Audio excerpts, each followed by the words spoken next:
자, 그러면 이해를 했어요? 이해를 했으면 자 이제 이쪽으로 넘어와서 여기 벡터 곱이라고 하는 자체를 잠깐 살펴보죠. 이 벡터 곱 자체는 아까도 말했지만 여러분들이 물리학이나 이학이나 공학을 배울 때 이 부분이 상당히 중요해요. 왜냐면 항상 가장 많이 나오는 수학 체계 중에서 하나가 여기는 벡터 곱이에요. 자, 그러면 여러분들은 먼저 어떻게 생각을 해야 되는 거냐면 R 크로스 B라고 써있는 요 개념에 대해서 생각을 해야 돼요. 그리고 여기에서 여러분들이 진짜로 중요한 거는 여기에는 크로스 프로덕트의 방향에 대해서 한번 생각을 해봐야 돼요. 자, 그러면 여러분들은 어떻게 결정을 할 수가 있냐면 지금 이 그림 자체가 이게 실제는 입체적이에요. 입체적인데 어떻게 그릴 수가 없어서 이렇게 그렸어요. 그래서 여러분들은 여기를 어떻게 보면 되는 거냐면 종이를 하나 가지고 여기를 이렇게 막으면 이해하기가 더 쉬울 거예요. 무슨 얘기냐면 여기에는 A 벡터와 B 벡터라고 하는 자체는 원래는 종이면에 있는 거예요. 종이면에 A 벡터, B 벡터가 있어요. 그게 이렇게 돼 있는 거예요. 그러니까 A 벡터와 B 벡터 둘 다에 대해서 여기 있는 C 벡터라고 하는 자체는 서로 수직 관계에 있는 거예요. 바로 그 점을 이해를 해야 돼요. 자, 그러면 여러분들은 자 이제 이렇게 해놓고 나서 이 C 자체는 틀림없이 이렇게 될 거예요. A 크로스 B라고 하는 자체는 아까 이쪽에서 논리전개를 했듯이 여기는 A의 크기에 B의 크기에 사인 세타 할 거예요. 크기로만 봤을 때 만약에 여기를 벡터로 바꾸고 싶으면 여기를 벡터로 이렇게 바꾸고 싶으면 여러분들은 뒤에다가 단위 벡터를 붙여주면 되는 거예요. 그렇죠? 그러면 크기와 방향이 있으니까 단위 벡터가 있으니까 C라고 하는 자체는 벡터인 거잖아요. 근데 지금은 이쪽에 단위 벡터가 없기 때문에 크기로만 생각을 하는 거예요. 자, 그리고 이제 몇 가지 성질이 나와요. 근데 어떤 게 나오는 거냐면 첫 번째 크로스 프로덕트라고 하는 자체는 교환 법칙이 성립하지 않아요. 여러분들은 이 점을 알고 있어야 돼요. 그러니까 여러분들은 순서를 중요하게 생각을 해야 돼요. 뭐냐면 A 크로스 B를 한 거하고 B 크로스 A를 한 거는 서로 같지가 않아요. 이 두 값 자체가 같으려면 여기를 같게 쓰려면 어떻게 해야 되는 거냐면 B 크로스 A라고 하는 이 값에다가 값을 계산을 하고 마이너스를 이렇게 붙여줘야 돼요. 그러면 두 값 자체가 같게 돼 있어요. 그냥 두 개를 바꿔놨을 때는 같지가 않아요. 그래서 교환 법칙은 성립하지 않아요. 근데 둘을 중심으로 마이너스를 붙여서 값을 계산하고 방향을 바꿨으면 같게 돼 있어요. 그래서 여기에는 반교환 법칙이 성립하게 돼 있어요. 교환 법칙은 성립하지 않아요. 하지만 마이너스 부호를 통해서 반교환 법칙은 성립하게 돼 있어요. 그럼 이게 무슨 소리냐면 바로 이거예요. 여러분들이 방향을 생각을 해야 되는 건데 지금 이쪽으로 와서 이해를 하면 쉬워요. 여기 있는 나사는 이제 마지막으로 질문을 할게요. 나사는 힘을 이쪽으로 이렇게 밀었을 때 앞쪽으로 튀어나오나요? 아니면 뒤쪽으로 들어가나요?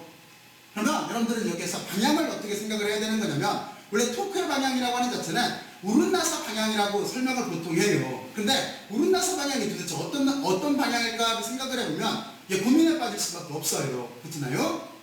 하여튼 저는 그래요. 그래서 어떻게 생각하면 쉽냐면 손가락으로 해보면 쉬워요. 어떻게 생각을 하는 거냐면 여러분들은 검지를 이거를 거리 방향으로 맞추는 거예요. 그러니까 회전축부터 여기를 회전축으로 보고 회전축부터 작용점까지 그쪽 방향을 가리켜요. 그리고 중지를 힘의 방향으로 가리키는 거예요. 이쪽이 힘의 방향이에요. 거리 방향, 힘의 방향, 그리고 엄지손가락 방향이 이게 토크의 방향인 거예요. 이렇게 생각하면 이게 간단하게 해결이 돼요. 자, 그러면 이쪽 문제에 와서 적용을 시켜볼까요? 그럼 이렇게 되겠죠? 검지라고 하는 자체는 회전축부터 여기 작용점까지의 방향이라고 했어요. 그러니까 화살표는 이렇게 갈 수밖에 없어요. 벡터는. 그러니까 여러분들은 이쪽으로 방향을 가리키는 거예요. 그렇죠? 그리고 여기 중지 자체가 힘의 방향이라고 했어요. 그런데 지금 위쪽 방향이에요. 그러니까 이렇게 위쪽을 가리킬 거예요. 그러면 엄지는 어느 쪽을 가리켜요? 이 점에서 엄지는 여기는 여러분들 쪽을 가리키죠. 그러니까 이 나사는 위쪽으로 이렇게 밀게 되면은 이거는 앞쪽으로 튀어나온다는 소리예요. 근데 만약에 힘의 방향이 반대로 이렇게 바뀌었어요. 그럼 어떻게 되겠어요? 손가락으로 한번 해봐요. 나사가 정말로 안쪽으로 들어가는지 직접 한번 해봐요. 여러분들 직접 한번 해보면은 그러면 여기서 크로스 프로덕트, 다시 말해서 이쪽에 있는 크로스 프로덕트라고 하는 자체를 쉽게 이해를 할 수가 있어요. 해봤어요? 안쪽으로 들어가는 거. 자, 그러면 여러분들은 오른나사 방향으로 생각을 해도 되고, 그리고 또 하나 저처럼 그냥 검지는 거리의 방향, 중지는 힘의 방향, 그리고 엄지는 토크의 방향 이렇게 생각을 해도 돼요. 그러면 서로 다 직각관계에 있다라고 하는 것도 알 수가 있고. 자, 여러분들 편할 때는 한번 생각을 해봐요. 자, 그래서 왜 특지가 이렇게 방향 조심을 해야 돼요? 자, 그러면 여러분들 여기까지 이렇게 이해가 갔을 거고, 그리고 또 하나 토크라고 하는 자체는 분배 법칙도 성립을 해요. 분배 법칙이라고 하는 자체는 여러분들이 내적에서도 성립을 했죠. 그리고 내적에서는 스칼라 프로덕트에서는 전곱일 때는 등곱일 때는 교환법칙도 성립을 해요. 그러니까 A 벡터의 돗 B 벡터나 또는 B 벡터의 돗 A 벡터나 서로 같아요. 근데 여기에서는 서로 성립하지 않아요. 반교환 법칙이 성립을 해요. 그 점을 명심하고 있어야 돼요. 그리고 분배 법칙은 여러분들 벡터곱이나 또는 스칼라곱이나 둘 다 성립을 해요. 자, 그리고 벡터 미분곱이 많이 나와요. 벡터 곱셈을 미분을 해야 되는데 이 미분은 여러분들이 아직까지 배웠던 거하고 똑같이 하면 돼요. 그래서 어떻게 하면 되는 거냐면 먼저 앞에 쪽 미분하고 뒤 거 그대로 두고 그리고 더해서 미분 한쪽 그대로 두고 미분 안 한쪽 다시 미분을 해주면 되는 거예요. 그리고 일반적으로 미분할 때 이렇게 하잖아요. 그렇잖아요? 바로 이것처럼 이렇게 미분을 해주면 돼요. 자, 그리고 이제 여기에서 한 가지 중요한 게 있어요. 뭐냐면 드디어 여기는 크로스 프로덕트를 우리가 계산을 해봐야 돼요. 근데 계산을 해야 되는데 이 계산하는 방법은 여러 가지가 있어요. 여러 가지가 있는데 저는 여기를 수거법을 사용을 해서 계산을 할 거예요. 자, 그래서 먼저 여러분들이 이렇게 써있는 기호가 뭘까 하는 거하고 도대체 이 안에 들어있는 이 박스 안에 들어있는 식이 도대체 어떻게 나왔나 하는 거하고 여기 있는 결과가 도대체 왜 이렇게 나왔나 하는 거를 여러분들이 한번 지금 한번 유추들을 한번 해보세요. 한번 해봐요. 유추했어요? 자, 그러면 이제 여러분들은 이제 벡터 곱이라고 하는 거에 대해서 지금부터 학습을 해야 되는 건데 이건 이거예요. A 벡터 그리고 크로스 B 벡터가 있는 거예요. 그리고 지금 이쪽에 이렇게 쓴 이 교훈은 뭐냐면 이거는 행렬식이라고 하는 뜻인 거예요. 그러니까 지금 요소 자체가 하나, 둘, 세 개 그리고 하나, 둘, 세 개가 있기 때문에 이거는 3x3 행렬이라는 뜻인 거예요. 여기 여러분들 이게 행렬이라고 하는 것까지 이제 이해가 갔죠? 자, 그러면 계산을 할 때는 어떻게 하는 거냐면 이거를 가우스 수거법이라고 해요. 이걸 어떻게 하는 거냐면 수거를 시켜주면 돼요. 그래서 만약에 첫째를 계산을 하고 싶으면 다시 말해서 I 벡터라고 하는 자체를 여기를 중심으로 계산을 하고 싶으면 이 I를 중심으로 이렇게 지워주면 돼요. 가로로 지우고 세로로 지우면 돼요. 그럼 안쪽 값만 이렇게 남죠. 이 안쪽 값을 여기다 써준 거예요. 그리고 계산하려고 했던 I를 여기다 이렇게 곱해준 거예요. 그러면 눈에 보여요? 바로 이렇게 계산을 하는 거예요. 그리고 우리가 제2쪽을 계산을 할 때는 어떻게 하는 거냐면 제2쪽을 이렇게 지워요. 그리고 남는 값, 요거 이렇게 4개가 남죠? 그렇죠? 그러면 AX, AZ, BY, BZ라고 하는 값을 여기다 이렇게 써준 거예요. 그리고 곱하려고 하는 값에 제1을 이렇게 써준 거예요. 그리고 여기서 조심할 거는 어떤 게 있냐면 이쪽에는 부호가 마이너스가 이렇게 붙게 돼 있어요.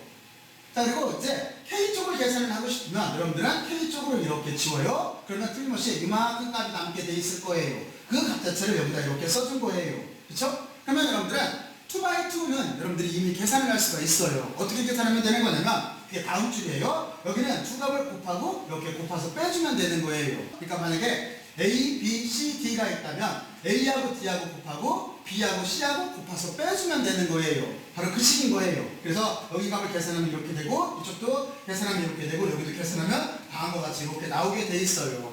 그리고 이만큼 마이너스가 붙는 거는 이거를 여인수라고 하는 것 때문에 그래요. 여러분들이 이 부분에 대해서는 뭐 물리과면은 수리물리학칙을 찾아보던가 아니면은 여러분들이 공대면은 공업수학칙을 찾아보면 잘 설명이 돼 있을 거예요. 이 부분은 간단하게 말하면 어떤 식으로 정의가 되어 있는 거냐면 만약에 위치 정보를 여기가 A11, A12, A13 또는 여기가 만약에 A21, A22, A23 그리고 여기가 만약에 A31, A32, A33 이렇게 만약에 위치 정보를 갖고 있다라고 한다면 그러면 이 위치 정보를 우리 이렇게 쓸 수가 있겠죠. A라고 하는 거에 IJ로 쓸 수가 있겠죠. IJ가 11, 12, 13 이렇게 되는 거니까요. 그리고 21, 22, 23 되는 거니까요. 이렇게 쓸 수가 있겠죠. 그랬을 때 어떻게 부호가 결정이 되는 거냐면 마이너스 1이라고 하는 값에다가 위에 이렇게 해놓고 나서 승을 I 플러스 J라고 이렇게 붙여주면 되는 거예요. 그러면 부호가 결정이 돼요.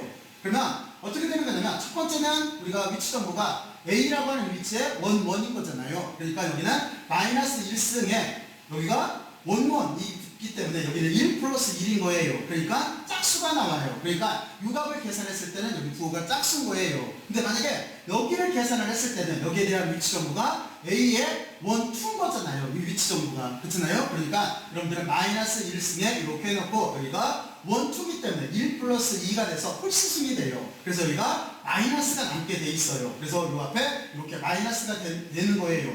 여기도 마찬가지예요. 여기도 마이너스 1승에 여기는 위치 정보가 원쓰는 거죠. 그렇죠? 그러니까 여기는 1 플러스 3이 돼서 짝수가 돼요. 그래서 여기 값자체가 짝수로 이렇게 나오게 돼 있어요. 이런 식으로 생각을 해두면 여기 계산 자체를 여러분들이 어느 정도 수월하게 할 수가 있을 거예요. 단지 여러분들 정도면 여기를 몇 번 간단하게 벡터를 결정을 해놓고 몇 번 써봐요. 직접 한번 계산을 해봐요. 그러면 이게 별거 아니라는 걸 알 수가 있을 거예요. 그리고 이제 제일 중요한 게 남았죠? 도대체 그러면 여기는 행렬식 안에 어떤 순서로 써야 되나 하는 게 남았을 거예요. 그러면 어떻게 생각을 하면 되는 거냐면 제일 윗 행에는 단위 벡터를 써주면 되는 거예요. 그리고 두 번째는 A 벡터의 크기 성분을 써주면 되는 거예요. 그리고 세 번째 행에는 B 벡터의 크기 성분을 써주면 되는 거예요. 이런 식으로 이렇게 써야 돼요. 만약에 여러분들이 순서를 이렇게 바꿔서 쓰게 되면은 그러면 값자체가 거꾸로 나와요. 이 두 줄을 바꿔놓게 되면은 아까 말했지만 크기는 똑같은데 부호 자체가 반대로 나오게 돼 있어요. 여러분들은 그 점을 이해를 하고 있어야 돼요. 자, 그러면 이게 벡터곱 계산하는 방법에 대해서 여러분들이 한번 쭉 한번 따라와 봐요. 한번 직접 한번 해봐봐요. 자, 그리고 이런 걸 이해를 할 때는 여러분들 여기에다가 직접 가불러서 한번 계산들을 해봐요. 그러면 이거 별거 아니에요. 그러니까 예를 들어서 만약에 A 벡터라고 하는 자체를 우리가 단위 벡터를 포함해서 쓸게요. 그래 여기 이 값을 계산할 수가 있으니까 만약에 크기 자체를 1, 2, 3으로 할게요. 그러면 여러분들은 여기에 i라고 하는 단위 벡터 플러스 2에다가 j라고 하는 단위 벡터 그리고 플러스 3에다가 k라고 하는 단위 벡터를 이렇게 붙여준 값으로 하고 그리고 또 하나 b라고 하는 벡터를 이거 여기서 3, 2, 1 할게요. 그러면 3i의 단위 벡터 플러스 2j의 단위 벡터 그리고 플러스 k 단위 벡터 한 다음에 진짜로 이 값자체가 얼마가 나오나 하는 거를 한번 계산들을 해봐요. 그러면 여러분들 정도면 여기 금방 이해를 할 수가 있을 거예요. 자, 그러면 그렇게 계산들을 해보고 이제 마지막으로 남은 것 중에서 하나가 뭐냐면 여기에는 이만큼 부분인 거예요. 여러분들은 실제 이 계산을 할 때 이렇게 계산을 할 때 단위 벡터에 대해서 한번 신경들을 써야 돼요. 근데 단위 벡터라고 하는 자체는 룰이 있어요. 그래서 여러분들이 여기 글자 자체가 잘 보일지 모르겠는데 I 크로스 I 또는 J 크로스 J 또는 K 크로스 K 이렇게 만나게 되면은 여기는 다 값자체가 0이 나와요. 그리고 I 크로스 J가 만나면 K가 나와요. 그리고 J 크로스 K가 만나면 I가 나와요. K 크로스 J가 만나면 J가 나와요. 근데 순서를 반대로 만나게 되면은 그러니까 순환 순서가 아니고 순환 순서라고 하는 자체는 IJK 거예요. IJK나 JKI나 KIJ나 이렇게 순환되는 방법, 순환되는 순서대로 만나게 되면은 여러분들은 그 두 개 곱한 값에 다음 단위 벡터가 나오면 플러스 값이 돼요. 근데 만약에 반대로 만나게 되면은 여기가 음수가 이렇게 붙게 돼 있어요. 근데 이거를 이렇게 생각하지 말고 그림을 그려보면 쉬워요. 여러분들 지금 한번 해봐요. 여러분들이 I자를 이렇게 쓰고 우리가 반시자만이 한번 플러스로 잡을게요. I를 쓰고 이쪽에다가 J라고 해서 단위 벡터를 이렇게 붙여주고 이쪽에다가 K라고 해서 삼각형 구조를 만들어봐요. 그리고 여기다 화살표를 이렇게 그려요. 그러니까 무슨 얘기냐면 I하고 J가 크로스 프로덕트를 만나게 되면 K가 나오는 거예요. 대신 이때는 값자체가 플러스예요. 그리고 J하고 K가 만나면 I가 나오는 거예요. 근데 I의 값은 플러스예요. 그리고 K하고 I가 만나면 J가 나오는 거예요. 그런데 부호 자체는 플러스가 되는 거예요. 근데 반대로 돌게 되면은 그러니까 똑같이 해놓고 이번에는 반대로 돌려봐요. 그럼 이쪽은 I가 있고 K가 있을 거예요. 그러니까 I하고 K가 만나면 J가 나오는데 마이너스가 붙어요. 그리고 K하고 J가 만나면 I가 나오는데 마이너스가 붙어요. 그리고 J하고 I가 만나면 K가 나오는데 마이너스가 붙어요. 이런 식으로 생각을 해두면 쉽게 이해를 할 수가 있어요. 그리고 핵심적으로는 여러분들 여기 단위 벡터 규약이라고 하는 자체는 여러분들은 순환 순서대로 생각을 하면 된다라고 생각하면 더 이해하기가 쉬워요. 대신 이 순환 순서라고 하는 자체를 그림으로 그려놓고 생각을 하면 더 이해하기가 쉬워요. 그러니까 여러분들이 이렇게 한번 해봐요. 그래서 여러분들은 단위 벡터가 단위 벡터를 만났을 때 어떤 값이 나오나 하는 것들에 대해서 이해를 하고 있어야 돼요. 근데 이 부분은 여러분들이 1과 비교를 해보면 쉬워요. 여러분들이 2일이라고 하는 걸 배웠을 때 거기에서 이랬잖아요. 2일이라고 하는 자체는 힘에다가 이렇게 거리를 곱한 거였었어요. 근데 힘도 벡터고 거리라고 하는 자체도 벡터였었어요. 그래서 힘도 벡터, 거리도 벡터였었어요. 이 두 가지를 곱해서 스칼라 프로덕트가 나오려면 여기를 내적으로 곱해줬어야 됐어요. 전곱으로 곱했어야 됐어요. 근데 힘이라고 하는 자체도 크기와 방향이 있는 거예요. 그리고 거리도 크기와 방향이 있는 거예요. 그러면 이 문제에서 우리는 어떻게 생각할 수가 있냐면 방향이 만나게 돼 있어요. 그럼 이때는 어떻게 됐었어요? 이때는 같은 방향으로 만나면 쉽게 말해서 I라고 하는 자체가 I하고 내적으로 만나면 이때는 값자체가 뭐 나왔어요? 1이 나왔죠. 왜 1이 나왔냐면 우리는 이렇게 생각을 하면 돼요. 내적이라고 하는 자체는 A 벡터 닷 B 벡터는 A의 크기에 B의 크기에 코사인 세타였었어요. 근데 지금 I 닷 I라고 하는 자체는 방향 자체가 같아요. 그러면은 코사인 세타가 몇 도예요? 코사인 세타가 0도가 될 거예요. 그러니까 코사인 0이라고 하는 자체는 값이 얼마예요? 1인 거죠. 그러니까 단위 벡터이기 때문에 I라고 하는 자체도 크기가 1인 거고 또 뒤에 있는 I도 크기가 1일 거예요. 그리고 코사인 0도도 1일 거예요. 그래서 I도 I라고 하는 자체는 1이 나와요. 근데 이번에는 90도 관계를 생각을 해볼게요. 만약에 I 붓에다가 J를 곱했어요. 서로 직각관계인 거잖아요. 이랬을 때는 어떻게 돼요? 이때는 코사인 세타가 90도가 되면서 0이 나오게 돼 있어요. 그래서 여러분들이 예적으로 곱할 때는 같은 방향일 때는 일루성 값 자체를 갖고 살아남게 돼 있어요. 하지만 직각일 때는 이 값 자체가 코사인 자체가 90도이기 때문에 0으로 없어지게 돼 있어요. 그거하고 똑같이 여러분들은 여기서도 이렇게 생각을 하면 돼요. 어떻게 생각을 하면 되는 거냐면 지금 우리가 이 관계를 이해를 하면 돼요. 여기에 A, B의 사인 세타이기 때문에 만약에 같은 방향일 때는 그러면 여기도 크기가 1일 테고 얘 크기도 1일 테고 그리고 사인은 같은 방향인 거예요. 그러면 사인 0도가 되는 거예요. 그럼 값 자체는 곱해봤자 0이 나올 거예요. 그리고 여기도 마찬가지예요. J 크로스 J라고 하는 자체도 같은 방향이기 때문에 사인 자체가 0도예요. 그러면 0이 나올 거예요. K라고 하는 자체도 같은 방향이에요. 그러면 사인 0도이기 때문에 0이 나올 거예요. 그러면 아래쪽은 어떻게 생각을 하면 되는 거냐면 여러분들은 이렇게 생각을 하면 돼요. 여기는 크기가 1이에요. 그리고 크로스 프로덕트가 있어요. J도 크기가 1이에요. 그러니까 1, 1에 방향은 어떻게 표현을 해야 되는 거냐면 방향은 사인으로 표현을 해야 되는데 지금 둘 사이가 직각관계예요. 그러면 90도예요. 그러면 사인 90도는 1이에요. 그래서 이 값은 크기로는 1이 나와요. 크기로는 1이 나오는데 어느 방향이냐면 K방향이라는 뜻인 거예요. 밑에 것도 해보면 바로 그 뜻이에요. J라고 하는 단위 벡터도 크기는 1, K라고 하는 단위 벡터도 크기는 1이에요. 그리고 사인이라고 하는 자체가 90도예요. 그러면 사인 값도 1일 거예요. 그러면 크기는 1이 나와요. 그런데 방향은 아까 했던 룰에 의해서 여기가 I가 나온다라고 하는 그 뜻인 거예요. 여러분들이 다른 값들도 똑같이 이 값을 이용을 해서 계산을 해보면은 그렇게 나온다라고 하는 여기 결과대로 나온다라고 하는 걸 알게 될 거예요. 또는 이 값 자체를 여기다 넣어서 계산을 해도 돼요. 여러분들이 두 벡터 I 크로스 J라고 되어 있잖아요. 그러면 여기다 I 크로스 J를 써요. 그리고 위쪽에는 단위 벡터이기 때문에 I, J, K를 써요. 그리고 여기는 벡터의 크기이기 때문에 I 벡터의 크기는 틀림없이 이렇게 될 거예요.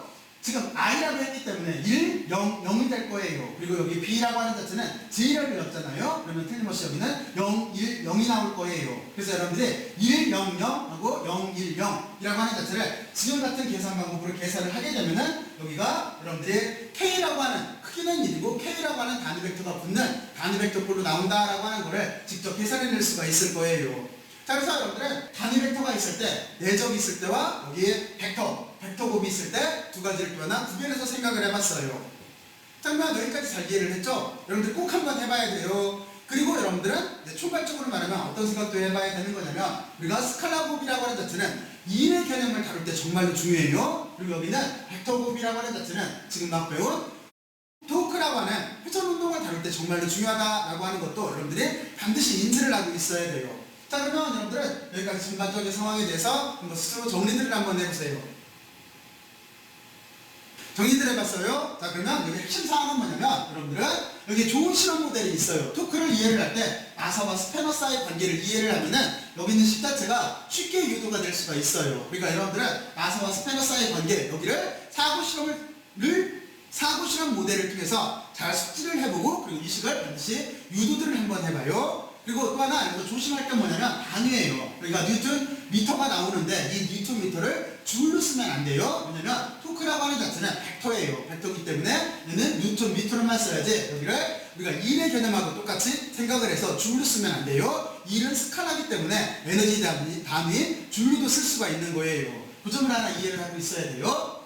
자, 그리고 나머지는 여기를 스칼라 처리를 이렇게 한 다음에 여기에 토크라고 하는 자체 표기법에 대해서 두 가지를 알아본 거예요. 그리고 그 다음번에는 우리가 힘이라고 하는 자체가 하나의 힘만 있는 게 아니라 여러 개의 힘이 있듯이 여기 돌림의 힘이라고 하는 자체도 여러 방향으로 힘을 가할 수가 있어요. 바로 그랬을 때 우리는 알짜 토크에 대해서 알아봤어요. 이때 여러분들은 플러스와 마이너스로 돌아가는 방향을 고려를 할 수가 있다라고 하는 이 개념 자체를 알고 있어야 돼요. 자, 그리고 이쪽으로 와서 에서 알아봤어요. 여기에서 가장 핵심은 이걸 계산할 수 있는 거예요. 이렇게 3x3로 계산할 수 있는 게 가장 핵심인데, 그 전에 여러분들은 토크라고 하는 자체는 방향이 있기 때문에 교환 법칙이 서로 성립하지 않는다라고 하는 걸 이해를 하고 있어야 돼요. 그래서 이거를 만약에 성립하게 만들려고 한다면 뒤쪽에서 B 크로스 A로 계산한 답에다가 마이너스를 붙여줘야 돼요. 그래야 반교환 법칙이 성립할 수가 있는 거예요. 그걸 반교환 법칙이라고 해요. 자, 그러면 여러분들은 거기까지 이해를 했고, 나머지는 여러분들이 직관적으로 봐도 쉽게 이해를 할 수가 있어요.